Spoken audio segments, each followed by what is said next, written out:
আমরা প্রত্যেক মানুষ আর প্রত্যেক মানুষের কাছেই অপছন্দ হয়ে থাকি। সবার কাছে তো প্রিয় হতে পারি না। কিছু কিছু মানুষের কাছে আমরা অপ্রিয় হয়ে থাকি। তো কি করব বলো, একটা জায়গায় যাব, তার জন্য রেডি হয়ে গেছি। ওই যে বলে না, তোমার কিছু কিছু জায়গায় তোমার পছন্দ হবে না যেতে, কিন্তু বাধ্য হয়ে সেখানে তোমার যেতে হবে মন রাখার জন্য।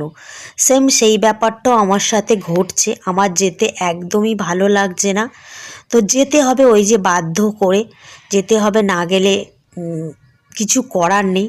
তো কি বলো তো, কিছু কিছু জায়গাতে তোমার যেখানে সম্মান থাকে না সেখানে আমার মনে হয় না যাওয়াই বেটার, আর যেখানে তোমার সম্মান থাকে সেখানে যাওয়াটাই উচিত।